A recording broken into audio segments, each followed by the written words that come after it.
In this video, I'm going to be going over the top 10 must-have cards right now in NBA 2K25 Myteam. This list is going to include of some expensive cards that I do think are must-haves in this game, some mid-tier card prices that I do think are must-haves, and then also some budget and cheaper cards that I think are must-haves right now in this game. So Kazzy Russell is going to be the first card in this top 10, not saying that he's ranked number 1 or number 10. This is just going to be the list of the top 10 must-have cards in this game, not ranked in order. So Kazzy Russell is an unbelievable point guard, 6'5" at the point guard position with a 6'9" wingspan, and he's kind of in like that mid-tier price, maybe a little bit more on the expensive side. He's around 200,000 MT, but to me 200k is kind of in that middle price range. You know, really good stats and badges wise, of course, since he's a 100 overall card. But when we take a look at the animations, this is one of the best 3-hunting point guards in the entire game. He's got patty base, Darius Garland upper on very quick timing with the Pro 2 fade. Then he's also got the best dribble style, the best size up, the best escape,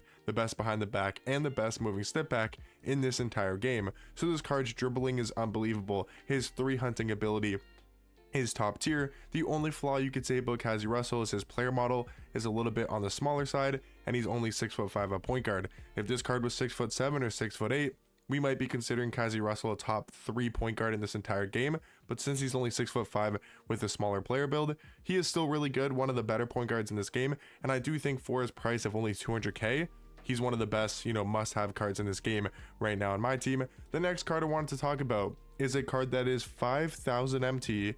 I'm not kidding, by the way. This card is 5,000 MT. He is a 6'10" small forward with a 7'2" wingspan. Of course, this is Pervis Elias. We take a look at his stats and his badges, and they're not a 100 overall, right? They're not perfect 99 stats. He doesn't have 31 Hall of Fame badges, but animations wise, this card has the AJ Lawson base, Oscar Robertson upper, which is an amazing jump shot on very quick timing, Pro 2 fade, and then also, just like Kazzy Russell, has the exact same dribble sigs, the best in this entire game. But we're talking about a 6'10" card at the small forward position. So he's got great height, perfect sigs, an amazing jump shot, best fade in the game for 5,000 MT.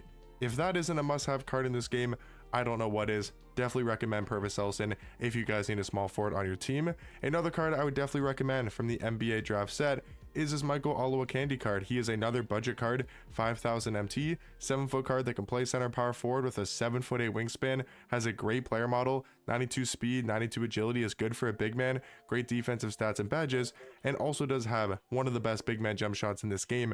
Kyle Lowry base, Marcus Morris Sr. upper, on very quick timing, is an unbelievable jump shot. Really recommend this card if you need a budget big on your team. He's not going to give you much shot creation or, you know, doesn't have the craziest of dribble sigs, but you know, if you're running him at center, you don't really need this card to be able to move for you. Now, talking about a couple cards more here in the NBA draft set, I wanted to talk about Elton, Bran, and Joe Smith. Now, these two cards to me are very similar at the small forward position, and they're both really good options. They're both must-have cards in this game with the small forward spot. Elton Bran is 6'9" at small forward, 7'5" wingspan, great stats and badges. The jump shot on Elton Bran is to me what makes him better than Joe Smith, just because of the jump shot with the Jalen Tyson base and the Gigi Jackson upper on very quick timing is one of the smoothest, easiest jump shots of time in this entire game. He's also got the Pro 2 fade, best behind the back, one of the best escapes, the best dribble style. He's just missing this Steve Francis size up, and he also does have the Drew Eubanks motion style. If this card is Steve Francis size up, I mean, is he not an invincible level small forward? And even without that, is he not an invincible level small forward for 30,000 MT? Like him and Joe Smith, I don't see how you don't get these cards on your lineup. I mean, yeah, I'm recommending 3 small forwards, so if you already have Pervis Elias and Elton Bran, then maybe you don't need Joe Smith, of course, but I wanted to give you guys a couple options of cards that I think are must-haves in this game, and Pervis Elias, Elton Bran, Joe Smith are 3 of the must-have cards at the small forward position. Now to talk about another card at shooting guard, you know, Josh Childress for his price of also under 5,000 MT. I want to give you guys as many budget options as possible. We're gonna have some more expensive cards here in a second, but Josh Childress, unbelievable shooting guard, 6'8" at 2, 6'11" wingspan, and this card has a great jump shot, Pro 2 fade, and almost the best dribble sigs in the game. Like he has the Garland dribble style, Steve Francis size up, Curry escape, which are the 3 best sigs for the dribble style, size up, and escape. So he's an unbelievable card at the shooting guard position as another really good budget option. Now, a must-have card that you can either get from the auction house or in the new draft festival exchanges. Either way, I think it's a must-have to get Dikembe Mutombo. And if you guys are wondering how do you actually get this card, out of the exchanges, all you got to do is exchange 3 invincible pieces, which yes does equal 225k. So I wouldn't recommend doing that. And if you can find, like, I wouldn't recommend doing it unless you can find, I would recommend doing it unless you can find a Dikembe Mutombo for under 225k, because I did on the no money spent. His dark matter right now is probably going for a little bit over that, so I think it makes sense to do it. So it really depends. If you want to exchange the pieces, the 3 invincible pieces, you can get a go piece today for free in the triple threat park if you do go on a 5-game win streak, or you can type in the free locker code for a free go piece. That gives you 2 invincible pieces, and then you just have to grind out one of the challenges in the single player and the multiplayer challenges. You just got to grind out one of those. Single player is super easy to do, takes less than an hour to complete, and you can get this dark matter Dikembe for basically free. So that's why I think Dikembe is a must-have card in this game, because either off the auction house for his price of like 250, 300k at the most is really good value and amazing for that price, or you can just get this card for free. And I think that's a must-have. A must-have card in this game is a card that's technically free and is one of the best power forwards in my team.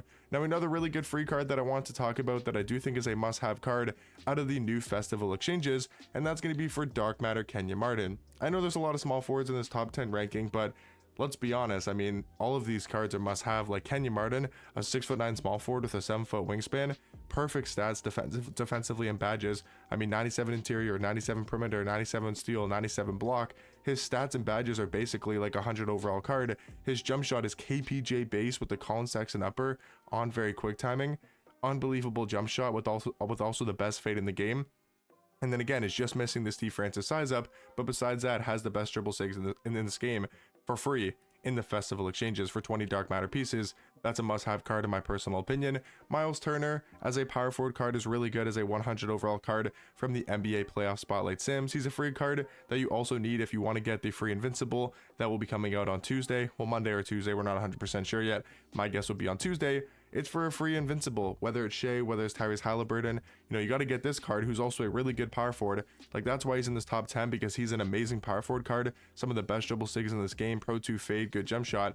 He's an amazing card to run on your squad, but also you need him to get that free invincible coming from the NBA playoff spotlight sims for completely free just by grinding the game. And then guys, the last card I want to talk about is, yes, expensive, but really worth it in my opinion, and a card that I think is a must-have for people that want that top tier center.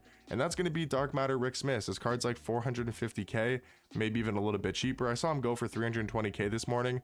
I think that was a really, really good snipe and a really good deal. But he's a 7'4" card that can play center power forward, 7'8" wingspan, just an absolute monster, in the paint. And he does have an incredible jump shot for a big man.